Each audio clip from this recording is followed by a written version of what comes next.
Beautiful. Okay, so we are going to take a look at an example problem from Mod 17, and this is specific to 096 students. So we're told that an e-reader manufacturer expects to sell 60,000 units each year if the selling price is $220.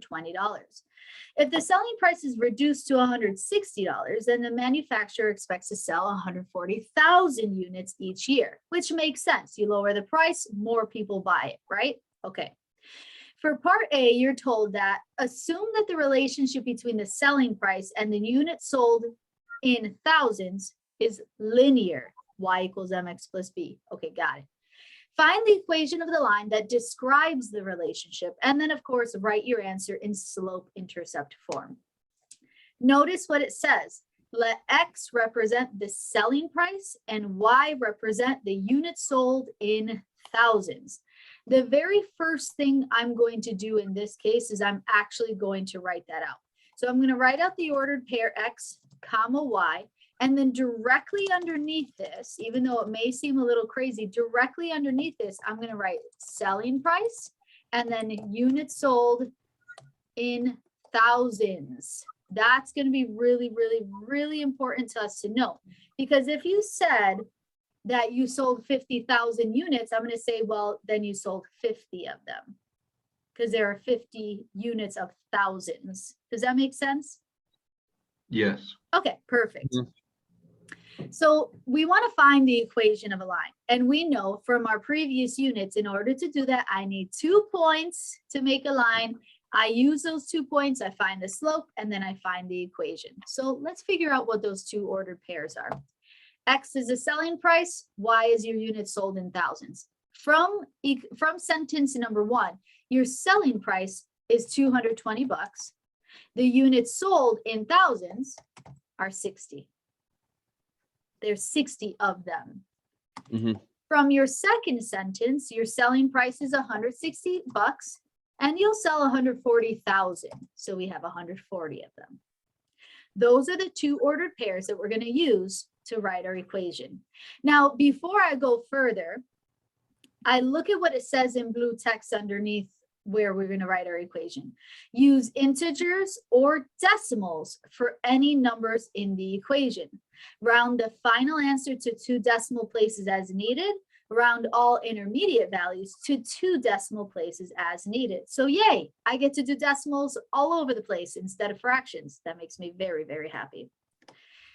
Step number 1, we must calculate the slope. That's the only way to come up with the equation of a line. So m equals, we're going to do y2 minus y1. I'm not breaking this down further than that because at this point you should all know how to calculate slope. This is just a review for all of you. So we're going to find the difference in our y's over the difference in our x's. So we have 140 minus 60. That's going to give us 80. And then we have 160 minus 220. That's going to give me negative 60. And then all I'm going to do is actually, I'm just going to plug that into the calculator. So here is my slope formula. Here's what the slope is looking like, but it literally says round your answers to 2 decimal places. So I'm going to punch in 80 divided by negative 60, and that gives me negative 1.3 repeating. Well, to 2 places would be a slope of negative 1.33. There's our slope. The next thing we want to do is we want to go to point slope. You see how we're using the exact same strategy we learned from unit 14. So my point slope form, and again, this is a review, so I'm not going to write the general form. You should already know this. So we've got y minus y1, which is 60. Could you please write the form anyways? Just to make sure I got it right. Yes, of course. But I am writing the point slope. You'll see it's going to show in just a second. So we have y minus y1 is 60, is equal to m, that's a negative 1.33, times x minus x1, which is 220. This is about to show right now. There's your point slope equation. We took our first point, we plugged it in, hence point slope, point and a slope. Good. That's not what they're looking for. They want the equation of a line in slope intercept form. So we're almost there.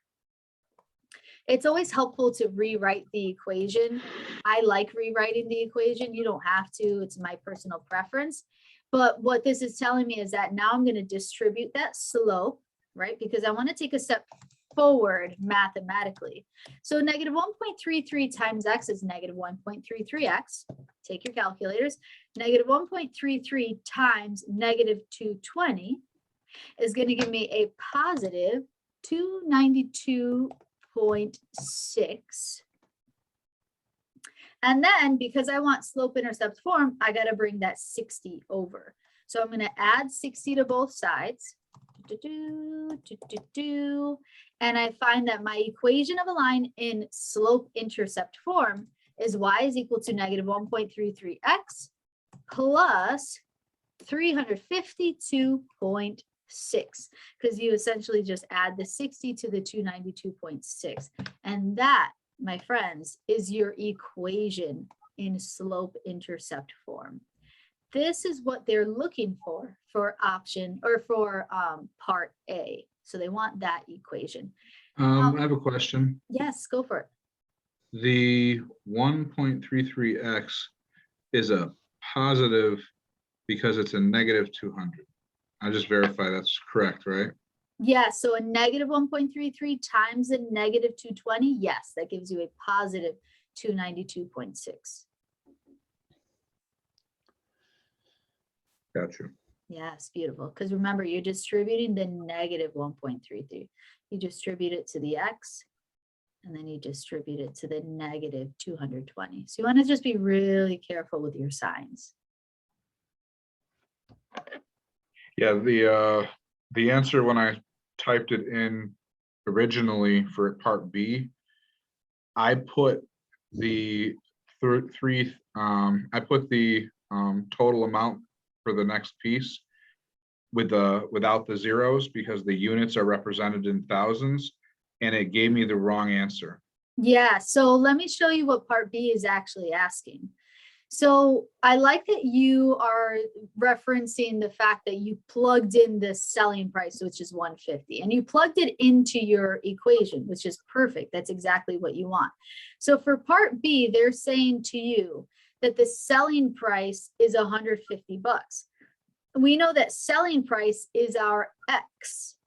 So we plug it in for X. So we've got Y is equal to negative 1.33 X, which instead of X, we write 150 bucks plus 352.6. And let's go ahead and do the math. So negative 1.33 times 150 is negative 199.5 plus 352.6. And let's do that math, plus 352.6. That gives me 153.1. Now, remember that the equation, the problem itself says if the selling price is 150 bucks and the manufacturer expects to sell how many units? This is really tricky because they want you to put the zeros back in and they want you to round to the nearest 1,000 as needed. So essentially what we're going to do here to make sense of this is that if you looked at this 153.1, couldn't you say 153,000 units? Yes. Exactly. So in which case, when we actually type in our answer, we want to make sure that we include the 3 zeros to show that we do understand that as the price decreases yet again, we're able to sell even more units, which is why we need the 3 zeros back in our answer. And that concludes this question.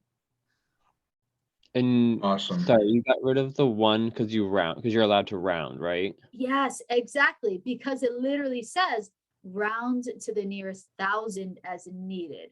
If you turn this 153.1 into 153,100, which means you keep the 1 in that decimal, they still want you to round to the nearest 1,000. And that's going to be you're right. 153. Okay. Good. Awesome. Yes. Thank you for allowing me to record this. That's fantastic.